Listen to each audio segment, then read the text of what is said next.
Graduation పూర్తయిందా? ఎడ్+ తో dream career start చేయండి. జపాన్లో జాబ్, 2 లక్షల జీతం.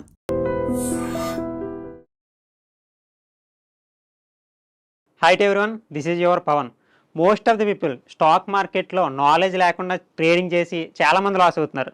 అందుకని నేను iDreamsలో స్టార్టింగ్ నుంచి కూడా నేర్చుకుందాం. స్టార్టింగ్ నుంచి కూడా నేర్చుకుంటే ప్రాపర్ గైడెన్స్ ఉండడం వలన మనకి స్టాక్ మార్కెట్లో లాభాలు పొందడానికి అవకాశం ఉంటుంది. అదే నాలెడ్జ్ లేకుండా చేస్తే ఆటోమేటిక్గా 100% కూడా పోతాయి.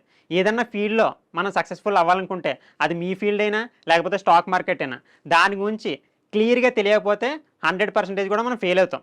అలాగే క్యాండిల్స్ అన్నది స్టాక్ మార్కెట్లో కీ రోల్ అనమాట. మీరు ఇండియన్ మార్కెట్ చేస్తున్నా, ఫారెక్స్ చేస్తున్నా, క్రిప్టో చేస్తున్నా, లైక్ బిట్ కాయిన్ కానీ ఫారెక్స్ కానీ ఇలాంటి సెగ్మెంట్స్లో కానీ ఇలాంటి మార్కెట్స్లో కానీ ట్రేడింగ్ చేసేటప్పుడు అన్నిటికన్నా కీ రోల్ కింద ప్లే చేసేది ఏంటంటే క్యాండిల్ స్టిక్స్ అనమాట. అసలు ఈ క్యాండిల్ ఎక్కడ ఓపెన్ అవుతుంది, ఎక్కడ క్లోజ్ అవుతుంది, ఎంతమంది బయ్యర్స్ ఉన్నారు, ఎంతమంది సెల్లర్స్ ఉన్నారు అన్నది ఈ చార్ట్ ప్యాటర్న్స్లో ఈ పీడిఎఫ్లో మీకు క్లారిటీగా అర్థమవుతుంది. వీడియో లాస్ట్ వరకు కూడా చూడండి, ఓకేనా? ఇంకా స్టార్ట్ చేస్తే అండర్స్టాండింగ్ క్యాండిల్స్. ఇక్కడ ఒకసారి చూడండి, మనకి మార్కెట్లో ఎన్ని కలర్స్ క్యాండిల్స్ ఉంటాయి మనం సెట్ చేసుకోవడం బట్టి గ్రీన్, రెడ్, ఓకేనా? అసలు ఆ గ్రీన్ ఎక్కడ ఓపెన్ అవుతుంది, ఎక్కడ క్లోజ్ అవుతుంది, రెడ్ ఎక్కడ ఓపెన్ అవుతుంది, ఎక్కడ క్లోజ్ అవుతుంది అన్నది ఇక్కడ మనం మాట్లాడుకుందాం. ఫస్ట్ చూడండి, మార్కెట్ అన్నది ఇక్కడ దీన్ని 4 టైప్స్లో చూద్దాం, ఓకేనా? అంటే దీన్ని 1 అనుకోండి, ఇది 2, ఇది 3, ఇది 4, ఓకేనా? సో మార్కెట్ అన్నది గ్రీన్ క్యాండిల్ ఎప్పుడు కూడా కింద ఓపెన్ అవుతుంది. అంటే ఈ క్యాండిల్ ఇక్కడ ఓపెన్ అవుతుంది, ఓకేనా? మీకు డైరెక్ట్గా ఇలా చార్ట్ చూపించాను అనుకోండి, ఇక్కడ మీరు ఎక్కడ ఓపెన్ అవుతుంది ఎక్కడ క్లోజ్ అయిందంటే కన్ఫ్యూజ్ అయిపోతారు 100% కూడా. అలా కాకుండా స్టార్టింగ్ ఇలా క్యాండిల్ చూస్తే దీంట్లో ఎక్కడ ఓపెన్ అయింది, బయ్యర్స్ ఎక్కువ ఉన్నారా లేకపోతే సెల్లర్స్ ఎక్కువ ఉన్నారా. చాలామంది ఏమనుకుంటుంటారంటే రెడ్ ఉంటే సెల్లర్స్ ఉన్నారు, లేకపోతే గ్రీన్ ఉంటే బయ్యర్స్ ఉన్నారు అనుకుంటారు. అట్లా కాదు, ప్రెజర్ అన్నది వేరే ఉంటుంది, కలర్ అన్నది మార్కెట్లో అసలు మ్యాటరే కాదు. సో నార్మల్గా మనం ఐడెంటిఫై చేయడానికి మాత్రమే కలర్ ఉపయోగిస్తాం, ఓకేనా? సో ఫస్ట్కి వెళ్ళిపోదాం. సో ఒకసారి ఫస్ట్ స్లాబ్లోకి వస్తే చూడండి, ఇక్కడ మార్కెట్ అన్నది ఇప్పుడు ఓపెన్ అయింది ఈ క్యాండిల్లో. అది ఏ టైం ఫ్రేమ్ అన్నా కానివ్వండి, మీకు ట్రేడింగ్ వ్యూలో 1 minute time frame, 3 minutes time frame, 30 minutes, 1 hour, 1 day. ఇప్పుడు 1 డేలో పెట్టుకున్నారనుకోండి, ఆ రోజు మొత్తం మార్కెట్ కదిలిన మూమెంట్ ప్రకారం ఒక క్యాండిల్ క్రియేట్ అవుతుంది. అదే 30 మినిట్స్లో అయితే ఒక 30 మినిట్స్లో మనకి ఎంతైతే క్యాండిల్ రావుతుందో అక్కడ దాకా ఒకే క్యాండిల్. అంటే 30 మినిట్స్ కాల వ్యవధిలో మార్కెట్ ఎలా అయితే ఫ్లక్చువేట్ అవుతుందో, ఓపెన్ ఎంత దూరం వెళ్ళింది ఎంత కిందకు వచ్చిందన్న పాయింట్ ఆఫ్ వ్యూలో క్యాండిల్ అనమాట. సో ఈ విధంగా చూసుకుంటే మనం ఓపెన్ అయ్యి అన్నది అంత ఇంపార్టెంట్ అనమాట. చూడండి, ఇప్పుడు గ్రీన్ క్యాండిల్ ఇక్కడ ఓపెన్ అయింది, స్టార్టింగ్ తర్వాత ఎక్కడికి వెళ్ళింది, అందరూ కూడా ఇక్కడికి వెళ్ళిపోయింది అనుకుంటారు, కానీ అట్లా కాదు. ఓపెన్ అయిన తర్వాత ముందు లోకి వచ్చింది, కిందకు వచ్చింది, అంటే అది స్టార్టింగ్ రెడ్ క్యాండిల్. దాని తర్వాత మళ్ళీ మార్కెట్ అన్నది అప్ సైడ్ రైజ్ అయ్యి హైకి టచ్ అయింది. హైకి టచ్ అయిన తర్వాత స్లోలీ మళ్ళీ దాంట్లో సెల్లర్స్ అన్నవాళ్ళు బయ్యర్స్ అన్నవాళ్ళు యాక్టివేట్ అయ్యి ఇక్కడ సెల్లర్స్ ఇక్కడ నుంచి మళ్ళీ తీసుకొచ్చి ఇక్కడ క్లోజ్ చేశారు. అంటే ఓపెన్ ఇక్కడ అయింది, తర్వాత ఇక్కడికి వచ్చింది, దాని తర్వాత హైకి వెళ్ళింది, దాని తర్వాత క్లోజ్కి వచ్చింది. ఇలా జరుగుతుంది గ్రీన్ క్యాండిల్. గ్రీన్ క్యాండిల్ ఎప్పుడు కూడా ఓపెన్ అన్నది కింద ఉంటుంది, ఓకేనా? సో నెక్స్ట్ రెడ్ క్యాండిల్ ఒకసారి చూసుకుందాం. దీని ఓపెన్ ఎక్కడ అయింది, ఓపెన్ పైన అయింది. ఇక్కడ చూసుకుంటే కింద అయింది, ఇక్కడ ఓపెన్ చూసుకుంటే పైన అయింది. మార్కెట్ ఓపెన్ అయిన తర్వాత సో హైకి వెళ్ళి ఫస్ట్ ఇది గ్రీన్ క్యాండిల్ క్రియేట్ అయింది, అంటే ఇలా పైకి వెళ్ళింది. క్లోజ్ అయిపోయిన తర్వాత రెడ్ అని చెప్తున్నాం, కానీ స్టార్టింగ్ రన్నింగ్లో ఎలా ఉంది, ఇక్కడికి వెళ్ళింది. దాని తర్వాత మళ్ళీ స్లోలీ కిందకు వచ్చి ఇక్కడ ట్యాప్ చేసి మళ్ళీ ఎవరైతే సెల్లర్స్ ఉన్నారో వాళ్ళని అందరినీ కూడా డామినేట్ చేసి మళ్ళీ ఆ బయర్స్ అన్న వాళ్ళు పైకి తీసుకెళ్లారు. అంటే it's all about money pressure, people pressure కాదు. ఇప్పుడు ఒక 100 పీపుల్ ఆ సైడ్ ఉండి ఒక 100 పీపుల్ ఈ పక్క నుండి ఒక తోట పట్టుకుని లాగుతున్నారు అనుకోండి, ఇట్స్ నాట్ అబౌట్ అట్లా కాదు. ఎవరు స్ట్రెంత్ ఎక్కువ ఉన్నది అన్నది ఆ పక్కన వెళ్తుంది. It's not about people majority, it's all about money majority. A side అయితే మనీ ఎక్కువ ఫ్లో అవుతుందో ఆ సైడ్ అన్నది మార్కెట్ ఫ్లక్చువేషన్ అన్నది ఫ్లో అన్నది వెళ్తుంది అనమాట. సో స్టార్టింగ్ ఇక్కడ దాకా వచ్చినప్పుడు మార్కెట్ ఫ్లో అన్నది కిందకే ఉంది, కానీ వాళ్ళని డామినేట్ చేసి మనీ ప్రెజర్ అన్నది ఇంకొక బిగ్ ప్లేయర్ అన్నవారు మ్యూచువల్ ఫండ్స్ వాళ్ళు ఇన్కమ్ మనీని దీంట్లో ఫ్లో చేయడం వల్ల మళ్ళీ దీన్ని పైకి తీసుకెళ్ళగలేరు. దాని తర్వాత మార్కెట్లో ప్రెజర్ అన్నది క్రియేట్ అవుతుంటుంది అనమాట. నెక్స్ట్ స్లైడ్లోకి వెళ్ళండి. సో ఆల్రెడీ చెప్పాను, ఇప్పుడు ఎక్కడ ఓపెన్ అవుతుంది ఎక్కడ క్లోజ్ అవుతుంది అన్నది మీకు రెడ్ క్యాండిల్ గ్రీన్ క్యాండిల్ కూడా అర్థమైంది. ఇప్పుడు ఇలా చూస్తే మీరు ఓపెన్ ఎక్కడ చెప్పాలి, ఎక్కడ ఉంది ఓపెన్, గెస్ అయ్యండి. గ్రీన్ క్యాండిల్ ఓపెన్ ఎక్కడ ఉంటుంది, ఇప్పుడు కూడా కింద ఉంటుంది. సో దాని తర్వాత మార్కెట్ అన్నది పైకి వెళ్ళి ఇక్కడ క్లోజ్ అయింది. ఇప్పుడు ఇక్కడ క్యాండిల్ చూస్తున్నారు కదా, ఇప్పుడు మీకు మీరు అనుకోండి, ఒకసారి వీడియో ఫ్యూజ్ చేసి అసలు నాకు వచ్చిందా రాకుండా నేను మార్కెట్లో తెలియకుండా మార్కెట్లో చాలామంది ట్రేడ్ చేస్తున్న వాళ్ళు కూడా ఉన్నారు. 100% కూడా మీరు లాస్ అవుతానికి అదే రీజన్ అనమాట. సో ఇక్కడ చూడండి, ఇప్పుడు ఇలా చూస్తే మీకు ఓపెన్ ఎక్కడో తెలియాలి, క్లోజ్ ఎక్కడో తెలియాలి, లో ఎక్కడో తెలియాలి, హై ఎక్కడో తెలియాలి. ఎక్కడ తెలియలేదంటే నేను ఇందాక స్లైడ్ చెప్పాను కదా, ఒకసారి ఇది ఓపెన్ చేసుకోండి మళ్ళీ చెక్ చేసుకోండి, ఓకేనా? దాని తర్వాత మూడో స్లైడ్ మనకి బీరిష్ క్యాండిల్స్, అంటే రెడ్ క్యాండిల్స్ ఎక్కడ ఓపెన్ అవుతుంది ఎక్కడ క్లోజ్ అవుతుంది నేను ఆల్రెడీ చెప్పాను. సో అక్కడ చూడండి, ఇప్పుడు అండర్స్టాండింగ్ క్యాండిల్స్ మీరు ఏ టైం ఫ్రేమ్ అన్నా పెట్టండి, ఏ టైం ఫ్రేమ్లో అన్నా సరే ఇప్పుడు ఏ క్యాండిల్ ఎక్కడ ఓపెన్ అవుతుంది అన్నది మీరు ఇలా చూస్తే గుర్తించాలి. సో ఇలా చూస్తే గుర్తించలేకపోతున్నారంటే మీకు మార్కెట్లో క్యాండిల్ స్టిక్స్ ఇంకా అర్థం కాలేదని అర్థం అనమాట. ఇప్పుడు మార్కెట్లో రెడ్ ఉంది, రెడ్లో ఎక్కడ ఓపెన్ అవుతుంది, ఈ క్యాండిల్ ఉందనుకోండి, ఈ క్యాండిల్ ఇప్పుడు రెడ్ క్యాండిల్ ఎక్కడ ఓపెన్ అవుతుంది market. So most of the people ఇక్కడ అనొచ్చు, కానీ ఎక్కడంటే ఇక్కడ ఉంది చూసారా, ఈ ఎడ్జ్ బాడీ ఉంది చూసారా, ఈ బాడీ దగ్గర ఓపెన్ అవుతుంది, ఫస్ట్ పైకి వెళ్తుంది, దాని తర్వాత కిందకు వచ్చి దాంట్లో మళ్ళీ బయ్యర్స్ డామినేట్ చేసి ఇక్కడ రిజెక్ట్ చేశారు. ఈ క్యాండిల్ చూడండి, డోజీ అంటుంటారు, రిజెక్షన్ క్యాండిల్ అంటుంటారు, డైరెక్షన్ క్యాండిల్ అంటుంటారు. సో మార్కెట్ ఎంత ఫాస్ట్గా వచ్చిన తర్వాత మళ్ళీ అప్ సైడ్ వెళ్ళిపోయింది కదా, అలా వెళ్తున్నప్పుడు మనం క్యాండిల్ స్టిక్స్ ద్వారా ఎలా గుర్తించాలంటే ఇక్కడ రిజెక్షన్ క్యాండిల్ ఉంది కదా, చూడండి దీంట్లో ఫస్ట్ ఇక్కడ దాకా వచ్చిన తర్వాత మార్కెట్లో మళ్ళీ దాన్ని బయ్యర్స్ అన్న వాళ్ళు డామినేట్ చేసి పైకి వెళ్ళి క్లోజ్ చేశారు. అంటే ఒక థాట్ని అక్కడ దాకా లాగిన తర్వాత కూడా మళ్ళీ పీపుల్ అన్న వాళ్ళు ఇక్కడ తీసుకొచ్చారు సెంటర్కి. అంటే వెళ్ళినప్పుడు స్ట్రెంత్ ఆ పక్కన ఉంది, కానీ లాస్ట్ క్లోజింగ్ ఎలా తీసుకొచ్చారు, మళ్ళీ ఈ పక్క తీసుకొచ్చారు. అంటే అక్కడ వెళ్ళిన వాళ్ళని కూడా మళ్ళీ వెనక్కి లాగగలిగారంటే ఎవరు ప్రెజర్ ఉన్నట్టు, ఇక్కడ బయ్యర్స్ ప్రెజరే ఉన్నట్టు, కానీ కలర్ ఏముంది అక్కడ, రెడ్ కలర్. సో ఈ విధంగా మనకు బయ్యర్స్ ప్రెజర్ ఎలా ఉంది, సెల్లర్స్ ప్రెజర్ ఎలా ఉంది అన్నది ఇక్కడ తెలుస్తుంది. రివర్సల్ క్యాండిల్స్ ఇప్పుడు చెప్పాను కదా, రివర్సల్ క్యాండిల్స్ దీంట్లో బయ్యర్స్ ఎక్కువ ఉన్నారా, సెల్లర్స్ ఎక్కువ ఉన్నారా కూడా మీకు తెలుస్తుంది. ఇక్కడ గ్రీన్ క్యాండిల్ ఉంది, కానీ ఇక్కడ బయ్యర్స్ ఎక్కువ ఉన్నారు, సెల్లర్స్ ఎక్కువ ఉన్నారంటే దీన్ని సెల్లర్స్ ఎక్కువ ఉన్నారు. ఎందుకంటే మార్కెట్ని రిజెక్షన్ ఎలా చేశారు, ఎప్పుడు కూడా రిజెక్షన్ ఎక్కడైతే అయిందో అక్కడ విక్ ఉంటుంది పైన, ఓకేనా. ఏదైతే రిజెక్షన్ ఇప్పుడు కింద నుంచి అయ్యింది కాబట్టి కింద ఉంది విక్, అంటే ఇక్కడ తీసుకొచ్చి మళ్ళీ పైకి తీసుకెళ్ళిపోయారు. ఇక్కడికి ఆల్రెడీ మార్కెట్ వచ్చి మళ్ళీ వెనక్కి తీసుకెళ్ళిపోయారు కాబట్టి కింద విక్ ఉంటుంది. అదే పైన విక్ ఉందంటే కిందకి తీసుకెళ్ళడానికి మార్కెట్ని ఇంట్రెస్ట్గా ఉన్నారు, అదే కింద విక్ ఉందంటే పైకి తీసుకెళ్ళడానికి ఇంట్రెస్ట్ ఉన్నారని చెప్పేసి మనం గుర్తించవచ్చు, ఓకేనా. నెక్స్ట్ స్లైడ్కి వెళ్దాం. రివర్సల్ క్యాండిల్స్, అదే క్యాండిల్ ఎక్కడ పడితే ఎలా రివర్స్ అవుతుంది అన్నది మీకు గుర్తించవచ్చు. ఇది చూడండి, లోలో పడుతున్నాయి మన క్యాండిల్స్, కింద రిజెక్షన్లు పడినాయా, కింద రిజెక్షన్లో పడినప్పుడు మార్కెట్ పైకి వెళ్తుంది. పైన రిజెక్షన్ చూడండి, పైన విక్ ఉందా ఇక్కడ, సో పైన విక్ ఉంది చూసారా, ఆ పైన విక్ ఏదైతే ఉందో ఆ పై విక్ ఉన్నప్పుడు మార్కెట్ కిందకు పడడానికి ఇంట్రెస్ట్ ఉంది. సో మీకు ఇప్పుడు మార్కెట్ అన్నది అర్థమైందని అనుకుంటున్నాను నేను. సో ఈ విధంగా మనం రివర్సల్ క్యాండిల్ చూడండి, ఇక్కడ చూడండి, సో ఇక్కడ పైన రిజెక్షన్ పడినప్పుడు కింద పడుతుంది, అండ్ అదేవిధంగా ఇక్కడ చూడండి. సో మార్కెట్లో మీకు ఇక్కడ సప్లై జోన్ అని కనబడుతుంది కదా, సప్లై జోన్ అంటే ఏంటి నేను చెప్పలేదు అనుకుంటున్నారేమో, ఏం కాదు, మార్కెట్ 2 లేదా అంతకంటే ఒకే ఏరియాని, ఇప్పుడు 100 అనే ప్రైజ్ నెంబర్ ఉందనుకోండి, అదే ఏరియా ఇది ఒక 100 నెంబర్ ప్రైజ్ అనుకోండి, ఇది ఒకసారి మార్కెట్ ట్యాప్ అయ్యి ఇక్కడికి వచ్చింది. సో అండ్ అదేవిధంగా మళ్ళీ మార్కెట్ అక్కడే ట్యాప్ అయిపోతుందంటే అక్కడ సప్లై, ఇప్పుడు ఒక ల్యాండ్ ఉందనుకోండి, సప్లై ఎక్కువ ఉంది, దానికి డిమాండ్ ఎక్కువ ఉంది అంటుంటారు కదా, అంటే ఇప్పుడు డిమాండ్ ఎక్కువ ఉందనుకోండి, ఇక్కడ అందరూ కూడా కొనడానికి చూస్తారు ఆ ప్రైస్ దగ్గర, ఇప్పుడు 10 లక్షల దగ్గర దానికి డిమాండ్ ఎక్కువ ఉంది, సప్లై అంటే ఆ ఏరియా దగ్గర అమ్మేయడానికి ఇంట్రెస్ట్ చూపిస్తున్నారు. అది 15 లక్షలు అయిన తర్వాత ఆ ఏరియాకి వెళ్ళిన తర్వాత ఇక్కడ 10 లక్షలు ఉన్నది 15 లక్షలు అయిన తర్వాత ఆ ల్యాండ్ని మనం అమ్మేద్దామని చూస్తున్నాం.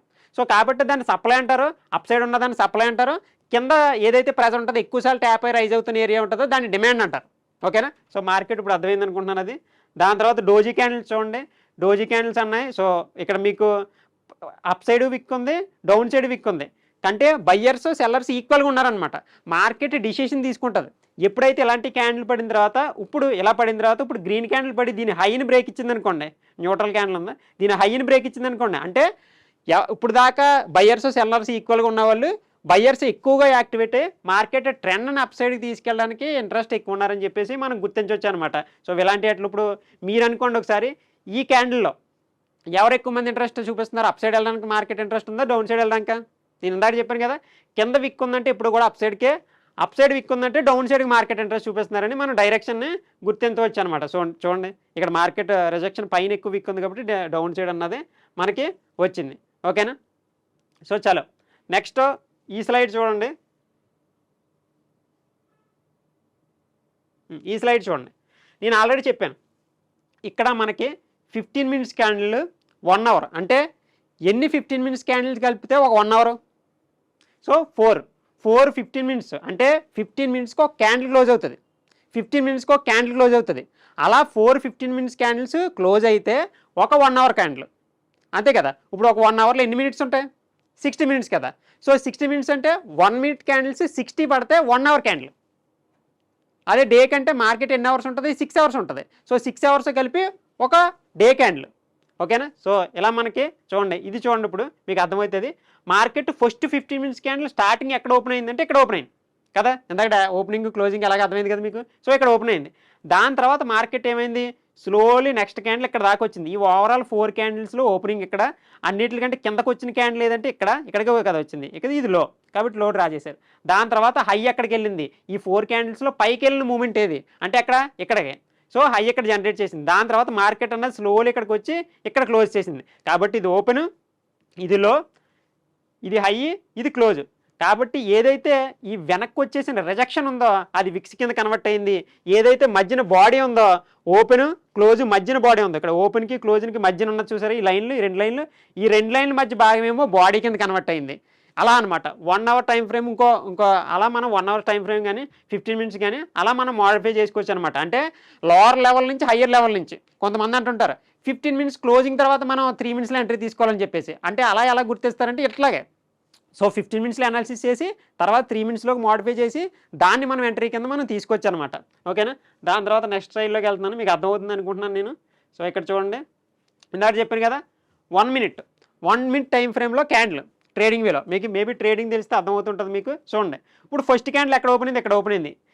15 మినిట్స్లో ఎన్ని 1 మినిట్ క్యాండిల్ ఉంటాయి, ఎన్ని ఉంటాయి 15 కదా. సో చూడండి ఇక్కడ లెక్కటండి 15 క్యాండిల్స్ ఉంటాయి మీకు. 15 క్యాండిల్స్ ఫస్ట్ క్యాండిల్ ఓపెనింగ్ ఎక్కడైంది, తర్వాత లో ఎక్కడికి వచ్చింది, తర్వాత హై ఎక్కడ జనరేట్ చేసింది, లో ఎక్కడ జనరేట్ చేసింది. ఏదైతే ఓపెన్ క్లోజ్ మధ్య భాగాన్ని మనం బాడీ కింద, ఏదైతే పైకి వెళ్ళి మళ్ళీ రిజెక్షన్ వచ్చి ఇక్కడికి వస్తుంది కదా దాన్ని విక్ అప్ సైడ్ విక్ కింద, ఏదైతే కిందకు వచ్చి మళ్ళీ పైకి వెళ్ళిపోయిందో దాన్ని లోవర్ విక్ కింద మనం కన్వర్ట్ చేసుకుంటాం అనమాట. ఓకేనా. సో ఇది కూడా అర్థమైంది అనుకుంటున్నాను. తర్వాత ఈవినింగ్ స్టార్ అంటే ఏంటంటే మార్కెట్లో మనకి ఎలా జనరేట్ అయింది అనుకోండి. ఇక్కడ చూడండి ఇది 5 మినిట్స్ క్యాండిల్, ఇది 5 మినిట్స్ క్యాండిల్, ఇది 5 మినిట్స్ క్యాండిల్, 5 మినిట్స్ క్యాండిల్ కలిపితే ఒక 15 మినిట్స్ క్యాండిల్ కదా. ఓకేనా. సో మీకు 5 మినిట్స్లో ఇలా 3 క్యాండిల్ వచ్చాయంటే 15 మినిట్స్లో ఎలా ఉంటుంది అది. ఓకేనా, అర్థమైంది అనుకుంటున్నాను. సో ఇక్కడ ఓపెన్ అయింది, ఇక్కడ క్లోజ్ అయింది, ఇలా మనకు కనబడుతుంది కదా. సో రిజెక్షన్ డౌన్ సైడ్ ఉంది కాబట్టి మీకు సైకాలజీ అర్థమైతే సరిపోతుంది. ఇలా ఎప్పుడైతే క్యాండిల్ రాయిందో దాన్ని ఈవినింగ్ స్టార్ అని, షూటింగ్ స్టార్ అని చెప్పేసి నేమ్స్ ఉంటాయన్నమాట. ఇది ఎక్కడ క్రియేట్ అవుతుందో చెప్పండి. మార్కెట్లో ఇది అప్ సైడ్ డ్రా అవుతుందా, రిజెక్షన్ పైన ఉంది కాబట్టి అప్ సైడ్ డ్రా అవుతుంది, డౌన్ సైడ్ డ్రా అవుతుందా, majority times up side draw అవుతుంది.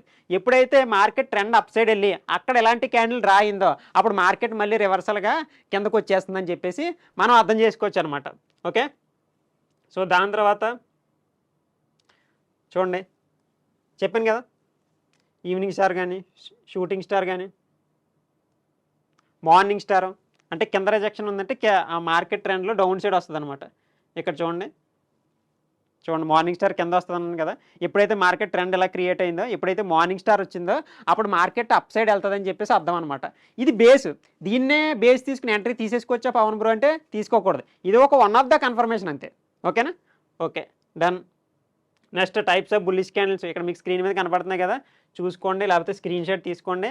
మీకు ఎవరైతే ట్రేడింగ్లో మనీ ఎర్న్ చేద్దాం అనుకుంటున్నారో, అంటే వేరే వాళ్ళు కాల్స్ ఇస్తే కానీ వేరే వాళ్ళు చెప్తే ఎంట్రీ తీసుకునే వాళ్ళు అయితే మీరు 100% కూడా లాస్ అవుతారు.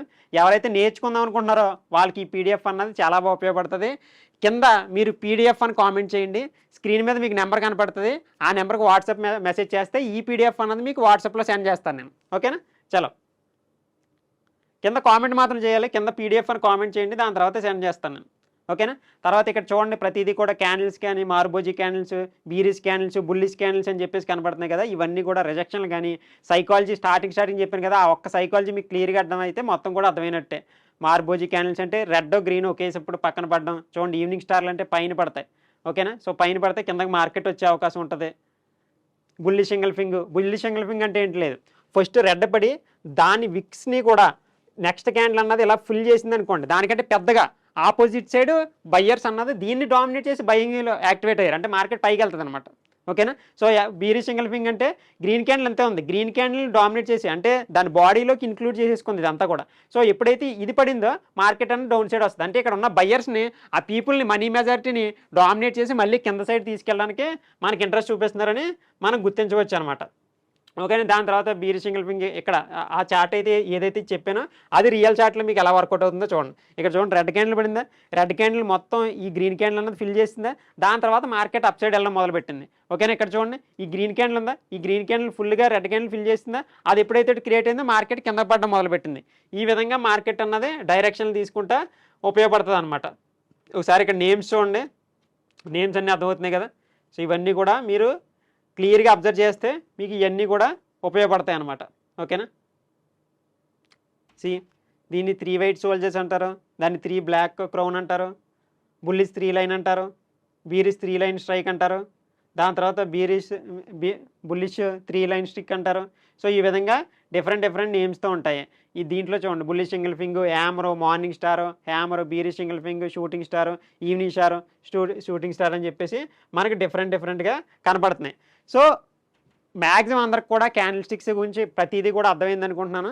సో ఏదైనా అర్థం కాకపోతే కింద కామెంట్ చేయండి, అండ్ ప్రతి ఒక్కరు కూడా లైక్ చేయండి. Thank you.